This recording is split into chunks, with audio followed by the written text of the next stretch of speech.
Thank you kayo, Madam VP. I'm glad to hear na nag-share or mag-share ang OVP ng information na nakolekta ninyo sa AFP at PNP. Again, because it makes the point na sila talaga yung primary na may mandato talaga, not any other civilian agency. Sila talaga ang kasama sa may mandato sa intel work. Lastly, just to make of record also, continuing from yung pagbanggit ko sa 2015 joint resolution na what the confidential funds may only be used for, nakasulat din dun sa 2015 joint resolution na confidential and intelligence funds cannot be used for salaries, wages, overtime, additional compensation, allowance, or other fringe benefits of officials and employees who are employed by the government in whatever capacity or elected officials except when authorized by law. Confi and Intel funds cannot be used for representation, consultancy fees, or entertainment expenses, or construction or acquisition of buildings or housing structures. So, dagang salamat, Madam VP, maraming salamat, Mr. Chair. I'll pursue in plenary periods of interpellation and amendments. One of my main subjects of debate with the OPP na yung Confi and Intel funds ay mas properly lodged talaga dun sa ibang line items ng opisina mismo o sa mga intelligence agencies talaga ng ating gobyerno na ginagawa itong mga mandates nito even for the civilian agencies and offices and departments like the OPP. Salamat. Thank you very much. Salamat din. Risa? Chair. Yes, Yes. Mr. Chair, Your Honor, the Office of the Vice President can only propose the use of confidential funds based on Joint Circular 2015-01, but we leave it to the decision and discretion of the members of Congress, who has the power of the purse, to decide whether to grant confidential funds to our office. We can only propose, but we are not existing. We can live without confidential funds. But of course, our work will be much easier if we have the flexibility of confidential funds in monitoring the safe, secure, and successful implementations of the programs, projects, and activities of the Office of the Vice President. Thank you. The VP's Museum and the Omnibus Law or Charter, bawat isa sa mga ito gagastusan ng confidential funds ng opisina nyo? Yes. Mainly, the confidential funds, as I said, is for the safe, secure, and successful implementations of the programs, projects, and activities and engagements of the Office of the Vice President. Salamat. With your Yes, Mr. permission, Your Honors, I just want to acknowledge, might forget, the presence of our minority leader, Senator Coco Pimentel, and one of our committee vice chair, Senator Francis Tolentino. Morning, Your Honors. Go ahead, thank you. Sorry. Yes, Mr. Chair. Yes, ma'am. In addition, Mr. Chair, Your Honors, in addition, there are times when the President is on official trips, travel abroad. I chair the executive committee, which is the caretaker of the Office of the Vice President. This is an additional dagdag trabaho sa lahat ng mga trabaho na na-mention ko po.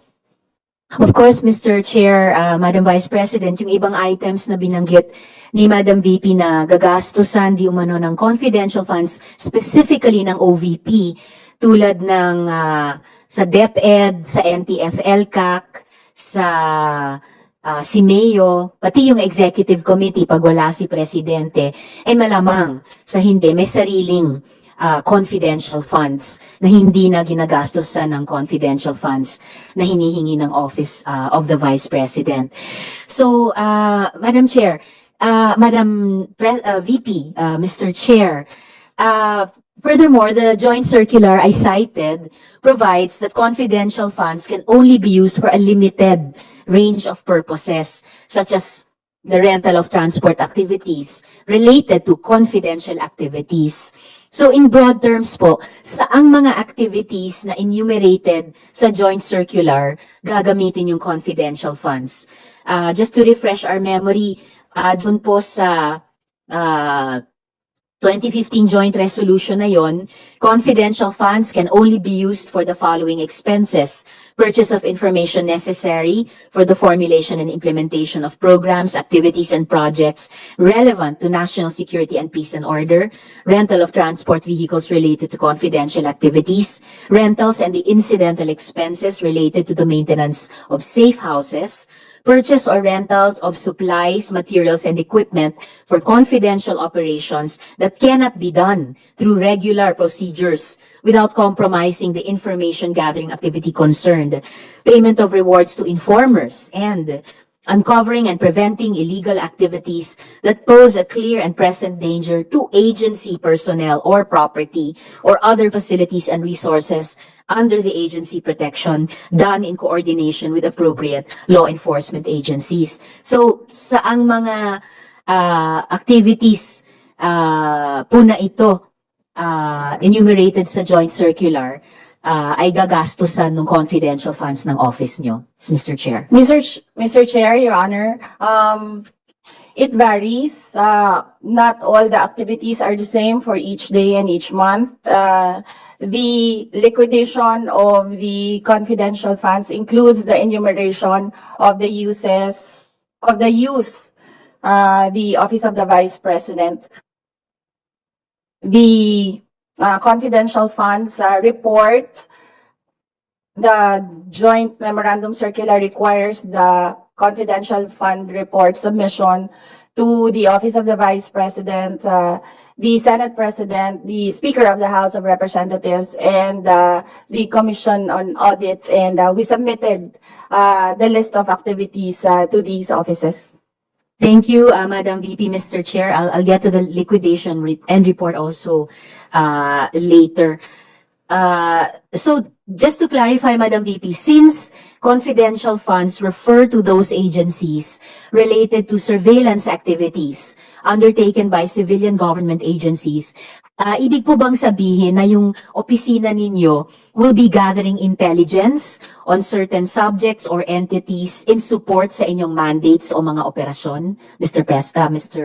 Chair?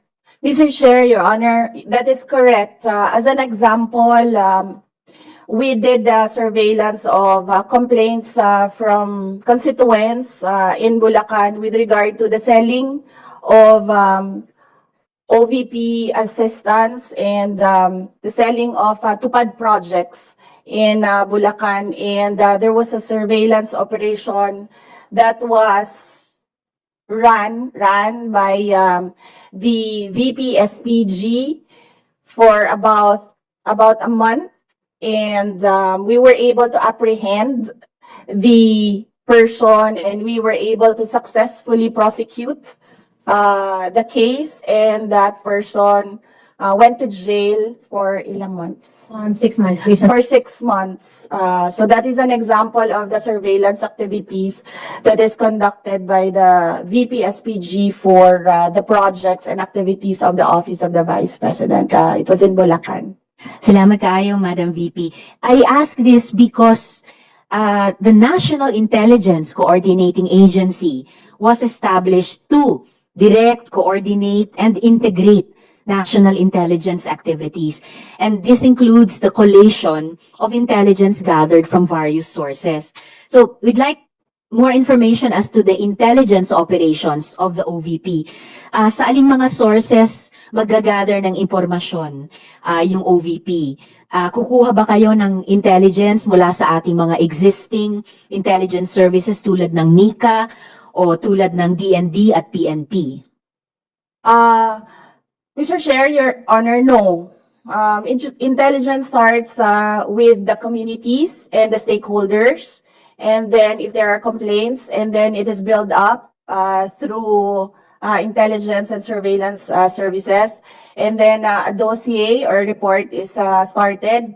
And then it goes through levels through the Office of the Vice President and VPSPG. So we do not seek intelligence reports from other government agencies, but the intelligence reports starts from the ground in the communities that that are engaged by the Office of the Vice President. Salamat kayo, Madam VP. Actually, I'll get to that process also in a bit. Dahil meron pong established na intelligence cycle at meron pong established na chain of command for the intelligence activities ng ating gobyerno at ng ating republika.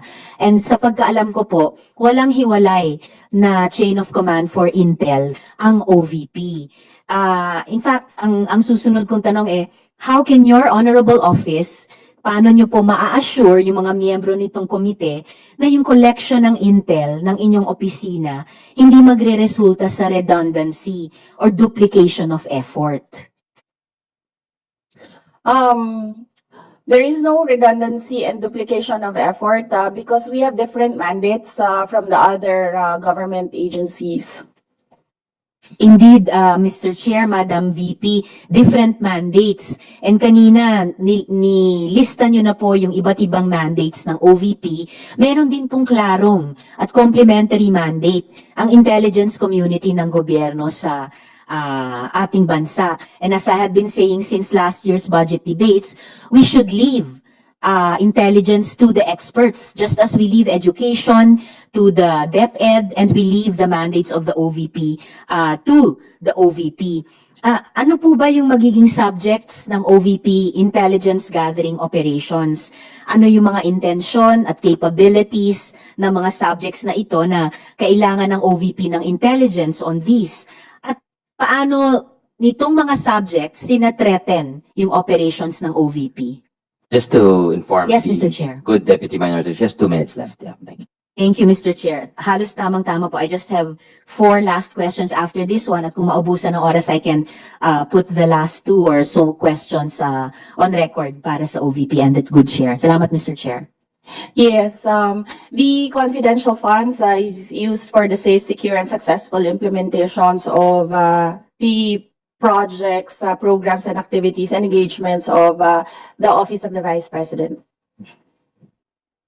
Sino po yung subjects? Ano yung intentions at capabilities ng mga subjects? At paano tinetrete ng mga subjects na to yung mga operasyon ng OVP?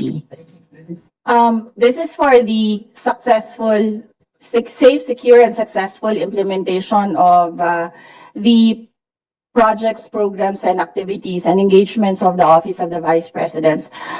If the question is the subjects on who are the sources, we cannot divulge who are the sources of intel information. We can just say that these are the stakeholders in the areas where there are engagements of the Office of the Vice President. Hindi po sources, Madam VP, pero yung mga taong o grupong ginagatheran nyo ng opisina nyo ng intelligence? Yes, those that are perceived to be threats in the successful, safe, and secure implementation of the PPAs. Salamat, Madam VP. Mr. Chair, I'll need to follow up. I'll give you my 5 minutes. Oh, salamat, Mr. Chair. Salamat, Madam VP, Mr. Chair. I'll need to pursue that in greater detail than is being made available right now. Doon na lang po sa plenary.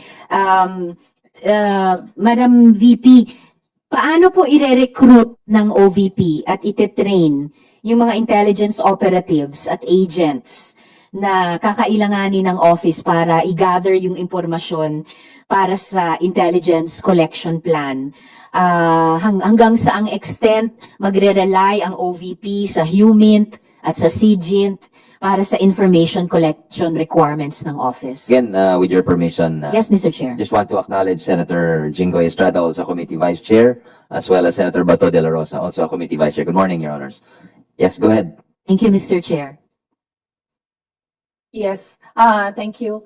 Mr. Chair, Your Honor, the Vice Presidential Security and Protection Group coordinate with the Philippine National Police and the Armed Forces of the Philippines. Unfortunately, however, the commander of the VP-SPG is not present here this morning. Salamat kayo, Madam VP. So, dun sa sagot na ang VP-SPG coordinates with the PNP and AFP, ibig po bang sabihin ang OVP ang magre-recruit and train na mga operatives at ahente or yung PNP at AFP ang magte-train sa mga operatives at ahente ng OVP? Mr. Chair, Your Honor, unfortunately, I cannot answer the question. The commander of the VPSPG, we failed to include him in the list of the resource persons this morning.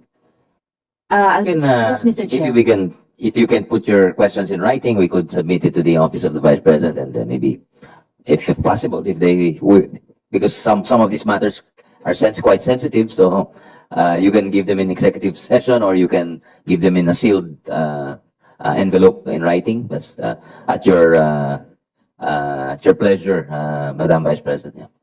Yeah. Mr. Chair, Your Honor, we can easily do that. We can ask them to submit to the Secretariat of this committee. Salamat kayo, Madam VP, and salamat, Mr. Chair.